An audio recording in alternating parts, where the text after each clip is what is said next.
नमस्कार सभी को। आज हम फिर से आपके सामने एक नई सूचना लेके आए हैं जिसमें हम बात करेंगे यूपी में बेटियों को मिलने वाले 25,000 रुपयों के बारे में कि ये कौन सी योजना है, किसके अंतर्गत यहाँ पर 25,000 रुपये दिए जा रहे हैं, इसका क्या मेन उद्देश्य है। इस वीडियो में हम पूरा जानने वाले हैं। अगर आप यूपी के रहने वाले हैं और आपके यहाँ कोई छोटी बेटियां हैं, आपकी या बहन हैं, तो उनके लिए ये बहुत महत्वपूर्ण सूचना है। ये जो है हमारी बेटियों के लिए हमारे समाज में सकारात्मक सोच को पैदा करने के लिए ये योजनाएं जो हैं चलाई जा रही हैं हमारे सरकारों के द्वारा। तो इसके अंदर हम समझते हैं कि क्या क्या है। ठीक है, इन्होंने ये योजना 2019 में स्टार्ट की थी और इस योजना में के तहत इन्होंने सबसे पहले 15,000 रुपए हमारे बेटियों के खातों में सीधे ट्रांसफर किए थे, लेकिन इसको अब बढ़ाकर 25,000 कर दिया गया है। यह योजना जो है बेटियों के प्रति सकारात्मक सोच, उनको शिक्षित करना, उनके हक के लिए ये जो है चलाई जा रही है हमारे सरकारों के द्वारा। ये कौन सी योजना है, किसके अंतर्गत यहाँ पे आप अपने सीधे खाते में 25,000 रुपए जो है वो ट्रांसफर करवा सकते हैं, इसकी पूरी जानकारी हम अपने इस वीडियो में समझने वाले हैं। ये योजना, इसके बारे में हम समझते हैं। यह योजना जो है मुख्यमंत्री कन्या सुमंगला योजना है, जिसके तहत हमारी बेटियों को शिक्षित करना, उनके प्रति सकारात्मक सोच हमारे समाज में पैदा करना, यह इसका मेन उद्देश्य है। इसमें क्या इसमें प्रावधान रहने वाले हैं, क्या क्या नियम है जिसको आपको फॉलो करना पड़ेगा, जिसके बाद आप जो है इस योजना का लाभ उठा सकते हैं।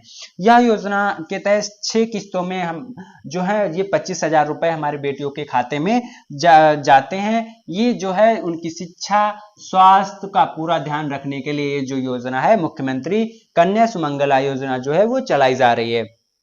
आप इस योजना पर कैसे अपना रजिस्ट्रेशन कर सकते हैं, क्या क्या इसमें डॉक्यूमेंट की जरूरत पड़ेगी, इसकी पूरी जानकारी हम अपने वीडियो में देने वाले हैं। आप बने रहिए हमारे वीडियो में आखिरी तक, आपको सारी जानकारी हम अपने इस वीडियो के माध्यम से प्रोवाइड करेंगे। यहाँ पर इस योजना का मेन उद्देश्य जो है वो है हमारी बेटी की शिक्षा का सपना जो है वो पूरा करना, और नर्सरी से ग्रेजुएशन तक की पढ़ाई का खर्च जो है वो हमारी सरकार जो है उठाएगी। इसका मुख्यमंत्री कन्या सुमंगला योजना के तहत जो इसका उद्देश्य है वो बेटियों को जन्म से लेकर शिक्षा तक आर्थिक सुरक्षा देना है। यहाँ पर उनके जन्म से लेकर उनकी शिक्षा तक का पूरा खर्च जो है वो सरकार उठाने वाली है, ताकि जो पारिवारिक आर्थिक तंगी की वजह से उनकी पढ़ाई में बाधा ना बने। और इस योजना के तहत सरकार कुल 25,000 रुपए की सहायता राशि 6 चरणों में प्रदान करती है। चारू चौधरी के अनुसार बेटी के जन्म पर 5,000 रुपए, अगर आपके यहाँ बेटी का जन्म हुआ है तो आपको सबसे पहले 5,000 रुपए मिलेंगे। 1 वर्ष तक सभी की टीकाकरण पूर्ण होने पर 2,000 रुपए की किस्त मिलेगी। देन अगर आप अपनी बेटी का कक्षा 1 में एडमिशन करवाते हैं तो आपको तीसरी किस्त, एंड कक्षा 6 में प्रवेश कराने पर आपको 5वीं किस्त मिलने वाली है, जो कि 3,000 की रहने वाली है। फिर अगर आपकी बेटी जो है कक्षा 9 में प्रवेश करती है तो उसको एक मुश्त 5,000 रुपए की किस्त जो है मिलने वाली है यहाँ पर। अगर फिर उसके बाद में 10वीं और 12वीं उत्तीर्ण करके डिप्लोमा या स्नातक में प्रवेश लेती है तो उसको 7,000 रुपए तक की आर्थिक जो है सहायता प्रोवाइड की जा रही है हमारी सरकार की तरफ से। जो है किताबें, फीस, यूनिफॉर्म और अन्य शैक्षिक जरूरतों को पूरा करने में सहायक होती है। जो हमारी बेटियां हैं उनको आर्थिक तंगी के कारण अपनी पढ़ाई जो है वो बंद नहीं करनी पड़ेगी। ये योजना हमारी बेटियों के लिए बहुत सहायक और महत्वपूर्ण है। ठीक है, तो इसमें कैसे आप आवेदन कर सकते हैं, क्या इसकी पात्रता है, इसको हम समझने वाले हैं आगे इस वीडियो में। सबसे पहले जो लाभार्थी है उसका परिवार जो है उत्तर प्रदेश का निवासी होना चाहिए। अगर आप मूल रूप से उत्तर प्रदेश के रहने वाले हैं तो ही आप इस योजना का लाभ उठा सकते हैं। यहाँ पर निवास प्रमाण पत्र होना चाहिए आपके पास, और जिसमें ration card, Aadhaar card, voter पहचान पत्र या टेलीफोन का बिल मान्य होगा। यहाँ पर दूसरा पॉइंट यहाँ पर बताया गया है, लाभार्थी यानी कि जो हमारे लाभार्थी होंगे उनकी पारिवारिक की वार्षिक आय जो है अधिकतम 3 लाख से ज्यादा नहीं होनी चाहिए। अगर आपके आर्थिक यानी कि आपकी जो आय है वो 3 लाख से ऊपर है तो आप इस योजना में भाग नहीं ले सकते, आप इसके अंतर्गत किसी भी प्रकार का फायदा नहीं उठा सकते। अगर आपकी 3 लाख से कम आर्थिक आय है तो आप इसमें आसानी से फॉर्म जो है अप्लाई कर सकते हैं। किसी भी परिवार की अधिकतम 2 ही बच्चियों को योजना का लाभ जो है मिल सकेगा। अगर जैसे कोई पेरेंट्स हैं उसकी 2 बेटियां हैं तो उनको 2 ही को इसमें इस योजना का लाभ दिया जाएगा, तीसरे बेटी को इसका लाभ जो है नहीं दिया जाएगा। आप तरीके से बता दिया गया है। लाभार्थी के परिवार का आकार, यानी कि परिवार में अधिकतम 2 ही बच्चे हों। माता पिता के 2 बच्चे हैं, यानी कि एक लड़का हो या एक लड़की या दोनों लड़कियां ही हो, तो ही आप इस योजना का जो है लाभ उठा सकते हैं। 5वां यहाँ पर पॉइंट जो है, महिला के द्वितीय प्रसव में जुड़वा बच्चे, यानी कि अगर किसी महिला को जुड़वा बच्चा पैदा होते हैं और वो तीसरी संतान के रूप में लड़की हो, तब भी उसका जो है लाभ इस योजना का वो उठा सकती है। ठीक है, यदि किसी महिला को पहले प्रसव में बालिका और द्वितीय प्रसव में 2 जुड़वा बालिकाएं ही होती हैं तो केवल ऐसी अवस्था में तीनों बालिकाओं को लाभ जो है प्रोवाइड कराया जाएगा। ठीक है, तो यहाँ पर इनका जो 5वां पॉइंट है कि अगर किसी महिला को जुड़वा बच्चे होते हैं और उसके परिवार में 3 बच्चे हो जाते हैं तो उनके 2 बच्चों को इस योजना का लाभ जो है प्रोवाइड कर दिया जाएगा। लेकिन अगर किसी महिला को जुड़वा बच्चों में सिर्फ 2 लड़कियां ही होती हैं तो इनके परिवार में 3 बेटियां हो जाएंगी तो उन तीनों को इस योजना का जो लाभ है वो मिल सकेगा। ठीक है, ये पॉइंट यहाँ पर साफ कर दिए गए हैं। इस योजना का जो मुख्य उद्देश्य है, प्रदेश में स्वास्थ्य एवं शिक्षा की स्थिति में सुधार करना, प्रदेश की कन्या भ्रूण हत्या को समाप्त करना। यानी महिलाएं जो हैं प्रेगनेंसी के दौरान भ्रूण की जांच करवा लेती हैं, अगर वहां पर बेटी होती है तो उसकी जो है गर्भ में ही उसकी हत्या कर दी जाती है। इसको रोकने के लिए इस योजना को चलाया जा रहा है।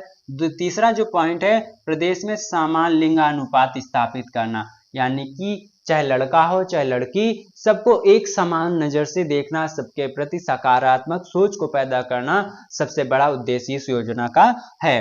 बाल विवाह की कुप्रथा को रोकना, में जी रहे हैं लेकिन जो उनकी सोच है वो भी अभी बेटियों के प्रति जो है बदली नहीं है, उस सोच को सुधारना, बाल विवाह को रोकना, ये सारे उद्देश्य जो हैं इस योजना के हैं। नवजात कन्या के परिवार को आर्थिक सहायता प्रदान करना, यानी कि जो हमारी नवजात शिशुएं हैं, जो कन्याएं हैं, उनके परिवार को आर्थिक सहायता मुहैया कराना इस योजना का जो है मेन उद्देश्य है। उत्तर प्रदेश में बालिका के जन्म के प्रति आमजन में सकारात्मक सोच विकसित करना, यानी कि सबसे बड़ा जो यहाँ पर उद्देश्य है वो हमारे समाज में बेटियों के प्रति सकारात्मक सोच को पैदा करना इस योजना का जो है मेन उद्देश्य है।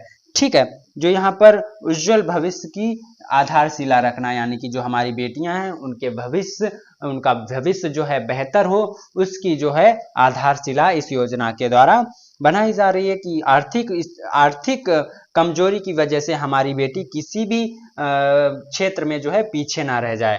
ठीक है, तो ये मेन उद्देश्य है हमारे इस योजना के। इस योजना में आपको आवेदन करने के लिए आपके पास क्या क्या डॉक्यूमेंट्स, यानी कि क्या क्या आपके पास अभिलेख होने चाहिए, उन सभी चीज़ों की हम इसको समझने वाले हैं। सबसे पहले बैंक खाते की पासबुक होनी चाहिए। ठीक है, निवास प्रमाण पत्र होना चाहिए या ration card, Aadhaar card, driving licence, passport size photo, जीवन बीमा पॉलिसी, गैस कनेक्शन बुक इत्यादि, इन जितने भी हैं इन सब में से कोई एक आपके पास अवश्य होना चाहिए।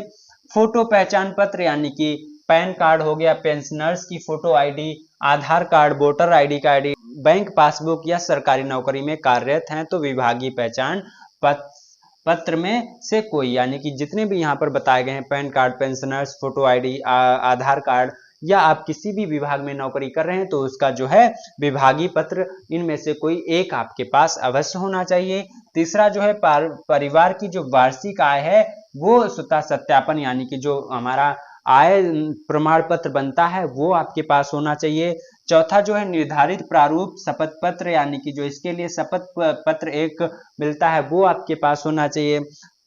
जो हमारा छठा पॉइंट है वो बालिका की नवीनतम फोटो, यानी कि जिस बच्ची के नाम पर आप फोटो इसका रजिस्ट्रेशन करा रहे हैं उसकी जो नई फोटो है वो आपके पास होनी चाहिए। जो हमारा सातवां पॉइंट है आवेदक व बालिका की नवीनतम संयुक्त फोटो, यानी कि जो भी माता पिता हैं उनकी और उनकी जो बच्ची है उसकी फोटो एक साथ होनी चाहिए आपके पास। जो हमारा आठवां पॉइंट है परिवार आईडी है तो पहले पंजीकृत बालिका की कन्या सुमंगला पहचान पंजीकरण संख्या रसीद यदि लागू हो तो ये सारे डॉक्यूमेंट्स अगर आपके पास हैं तो आप इस योजना का जो है लाभ उठा सकते हैं। आवेदन का क्या प्रक्रिया है, यानी कि कौन कौन चरण होते हैं। सबसे पहला जो चरण है, कन्या सुमंगला योजना के लिए आधिकारिक सरकारी पोर्टल या निर्धारित वेबसाइट पर जाएं। यानी कि अगर आप इसमें फॉर्म भरना चाहते हैं अपने आप, तो सबसे पहले जो हमारी इस योजना की यानी कि मुख्यमंत्री सुमंगला योजना के लिए जो आधिकारिक सरकारी पोर्टल है वह उसकी निर्धारित वेबसाइट पर जाएं। चरण दूसरा, पात्रता मानदंड की जांच करें और योजना के दिशा निर्देशों को ध्यान से पढ़ें। यानी कि जो भी आप इसकी साइट पर जाएंगे तो सबसे पहले आपको यहाँ पर इस योजना के तहत क्या क्या डॉक्यूमेंट्स की जरूरत है और क्या क्या इसमें निर्देश दिए गए हैं, उन सभी चीजों को आप ध्यान से पढ़ लें। तीसरा जो चरण है, अप्लाई नाउ पर आप क्लिक करेंगे तो वहां पर ऑनलाइन आवेदन जो है वो आपको खुलकर सामने आपके सामने आ जाएगा। यह फॉर्म जो है आप ऑफलाइन आवेदन के लिए भी फॉर्म डाउनलोड कर सकते हैं। यानी कि जो ये फॉर्म खुलकर आएगा, इसको अगर ऑफलाइन जमा करना चाहते हैं ऑफिस में तो आप इसको डाउनलोड करके उसको भर के आप सीधे इसके अंतर्गत जो ऑफिस है उसमें आप जमा कर सकते हैं। चौथा जो चरण है वो है, सभी आवश्यक विवरण सही भरें और निर्धारित प्रारूप में आवश्यक दस्तावेज अपलोड कर दें। यानी कि जो दस्तावेज मांगे जाते हैं, जैसे कि आय, फोटो है, सिग्नेचर है, आधार कार्ड है, ये सारी चीजें एक अपने आप इस सही प्रारूप में आप इसमें अपलोड इसकी वेबसाइट पर अपलोड कर दें और सारी जानकारी है जो वो सही तरीके से भरें। कोई भी कॉलम जो है उसमें किसी भी प्रकार की मिस्टेक नहीं होनी चाहिए। यहाँ पर बताया गया है कि जो आपने आवेदन करते समय जो भी डिटेल फिल की है उसको आप ध्यानपूर्वक पढ़ लें। अगर वहां पर कहीं पर कोई भी गलती है तो उसको आप फिर से सही कर सकते हैं। इसके बाद आप इसको भविष्य में ट्रैकिंग करने के लिए आवेदन संदर्भ संख्या यानी कि वहां पर एक संख्या प्राप्त होगी, उसको नोट कर लें ताकि आपके जो भी आवेदन किया है उसकी स्थिति आपको समझ में आए कि वो आपका जो है मान्य हुआ है या रिजेक्ट हो गया है। ये सारी सूचना जानकारी थी जो मैंने आपके साथ शेयर की।